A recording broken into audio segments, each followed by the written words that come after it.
Right, it's Thursday morning. I've only got about 40%, 45% battery left.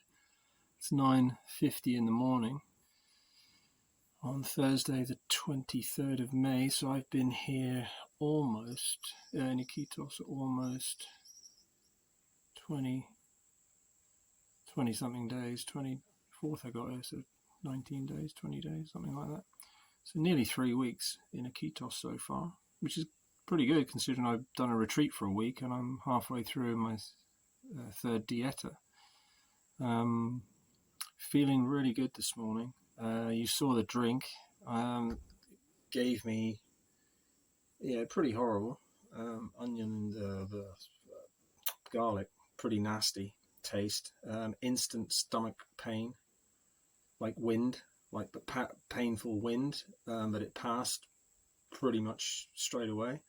Couldn't get back to sleep when I came up to bed at 6:30 or whatever, but I just lay there and I did actually drop off for a few hours, it seems. Had a couple of weird dreams. So again, a really quite interesting one about a lad from college that wasn't, and some people I knew a long time ago, a lad in working for Recording Studios of America back in '86 down in Butlins in Minehead. So he was in it. We were in this pub, and there was a gambling machine there, and he was gambling on it, and we ended up talking afterwards, and I started talking about addiction, and then did he get why he was addicted to the gambling machine? Because I put a £1 coin in and I just hated it because it just literally foregoes on the machine, and I hate those fucking things, and they're everywhere now, even in Iquitos. Gambling houses. There's the old Chinese down from Dieta has even been turned into one of these fucking slot machine places now. It's just, in a poor place like Peru, it's fucking criminal. But anyway, got talking. This conversation was really clear, vivid, and just that my basic knowledge of psychology, as far as addiction, after watching so much over the years and reading so much and Gabor Mate and all this, and I said, what was your background, this sort of thing, and it turned out he was adopted. His parents were. He didn't know his parents. I said, well, that's parental abandonment, and how he was going to deal with it, sort of thing. And so it was really quite interesting conversation for a dream. It was quite plain and straightforward. So it was really detailed at the time. I can't remember exactly now the conversation, but it was really just straight, just really clear. And I just gave him a really basic analysis and told him, basically that where his addiction stemmed from was that childhood trauma of abandonment, basically. Sort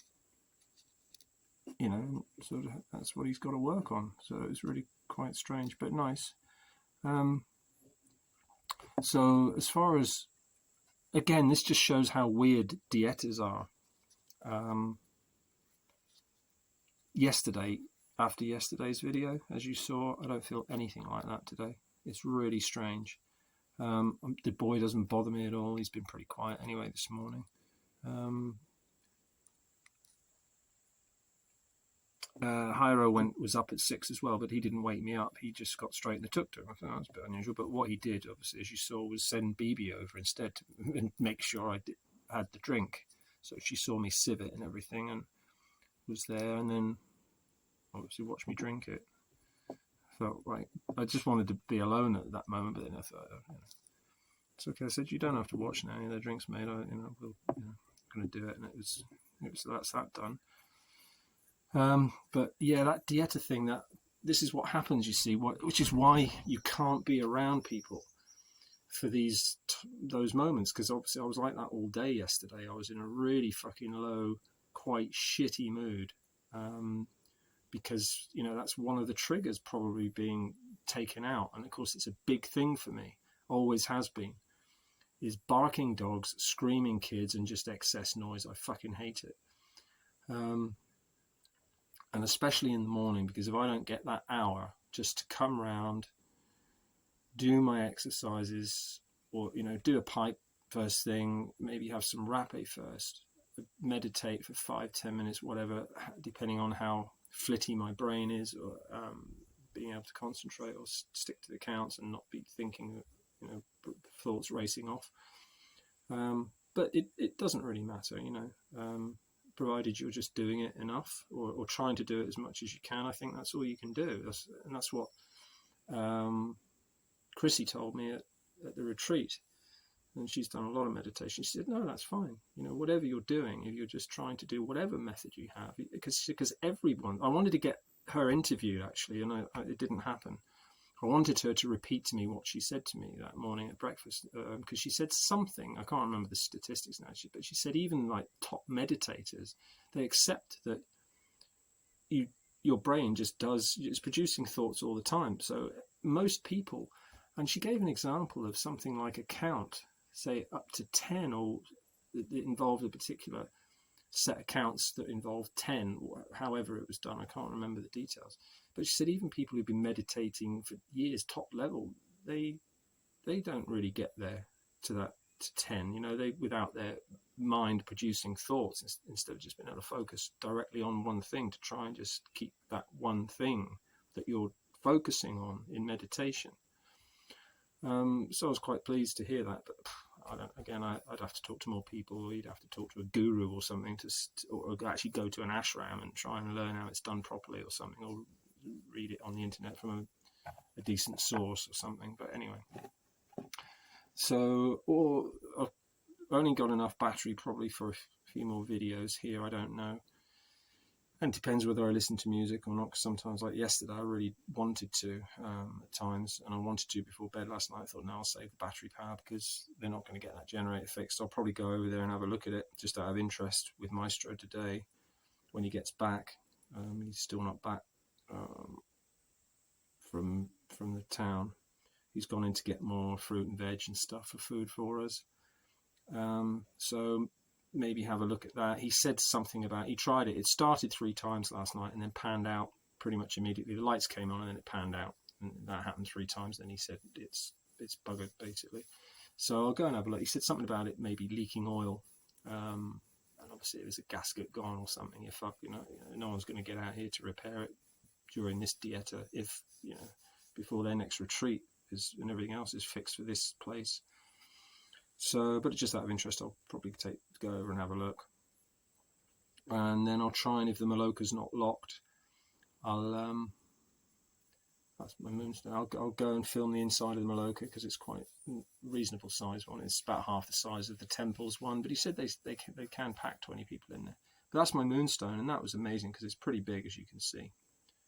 It's quite a lump, which cost me the 100 soles rip-off from the woman next door, Ronaldo's mother. They're all rip-off fucking parasites, those sharks, everyone around the Amazon dawn. They piss me off. They're all nice as pie to your face, and they just want to rip the fuck out of you as the gringo, and they really fuck you off. When you're not in the mood, like the morning that I met Maestro and Ida, because I got there first, and I was just sitting down, and again, the walk down in the morning, I was really sensitive, and the traffic noise, even at fucking 7:30 in the morning, was so loud with all the tuk-tuks, and I just wanted to sit there, read my menu, and just have some peace. I had a bit of neck tension, and then missed a nice guy.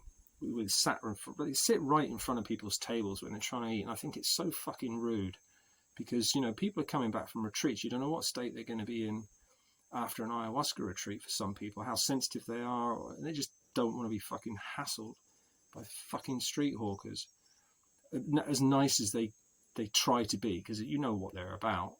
And I had the same thing. The guy was sat there, he's, oh, morning, senor, how are you, and all this, how are you feeling, and all this nice shit, but it's not. And I was just sort of not in the mood. I know what's coming. And then he said, oh, I know you, I remember you. I just said, everybody does, And then I was rubbing my neck, and he goes, oh, you have a sore neck? And I was just like, oh, fuck off. He said, oh, I know a massage girl, Thai woman. I said, yeah, I know her as well. I was just like, just fuck off and leave me alone. Because I have had that Thai woman before. She's a really nice person, actually. She was a really good masseuse too. She trained in China, I think she said. But then you never know with people; they can be full of bullshit. But she was a nice person, full of beans, and she did a really good job on my back when I was at Dieta a year and a half ago, when I had backache and tension and all the rest of it. So yeah, my moonstone was glowing like mad last night. It's a great piece, this huge piece. So it was really nice. I was thinking it'd be great to have a big string of them, you know, if they weren't so expensive. Have a big string of these hung around your room, you know, and at night they're just naturally glowing because they're radioactive, obviously low level. Oh no, I've got a third head. Oh fuck.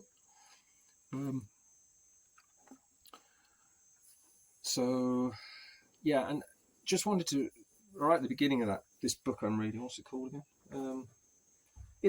The guy's really good for, you know, an IT guy. It's called The Spontaneous Healing of Belief, Greg Braden. Now some of it gets a bit far-fetched. But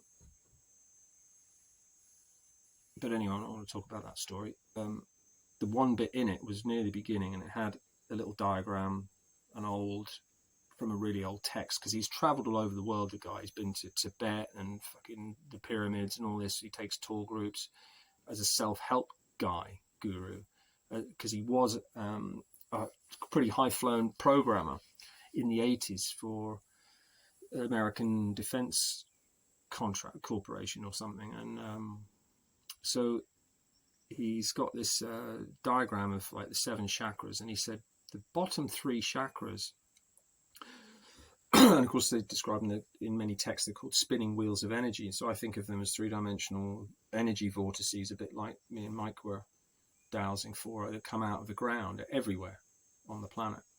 And he said the bottom 3 are related to emotion. And then he defined emotion, which is a really easy and much better structure to understand the difference between emotions, feeling, and thought. So he described that and broke it down. Emotions there are only 2 of them, which is love and fear. And that makes perfect sense, because the bottom 3 are obviously right from the base chakra up to the Dantian, or possibly in the solar plexus.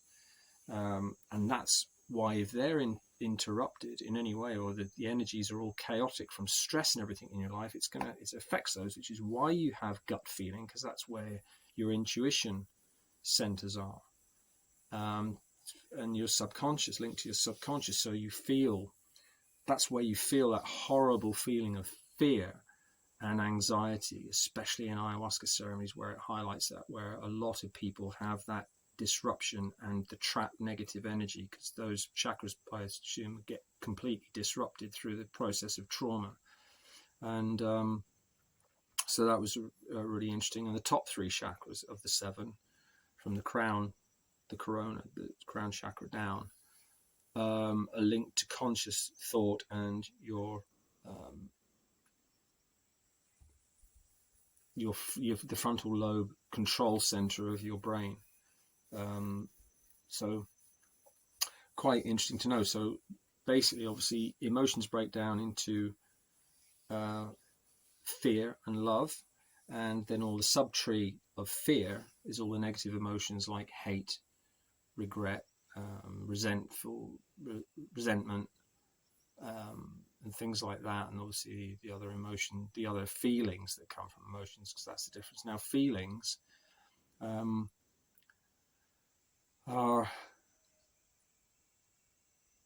can be controlled by your thought process, because it's only the combination of your feelings in conjunction with your thoughts, your spontaneous thoughts, that you either put into action or you don't, that then will manifest or not reality for you by you taking action in the real world based on those feelings. So that's quite a nice sort of breakdown as to see how that, to make sense of how that works a bit more clearly. So that was pretty good. So that's basically all I wanted to take from that book at this stage. I mean, you know, some of the rest of it's really good. He does self-help seminars and stuff like that across the planet, really. So anyway, I won't keep this too long in case I want to do some more videos, so I'll just call that a day on that one, else I'll just end up waffling as usual. So we'll see if anything happens over the next few days as far as getting power to the phone so I can continue doing videos, and I'll just have to do whatever I can with the remaining battery power. and not use my phone really, so I'll switch it off, which I will now. So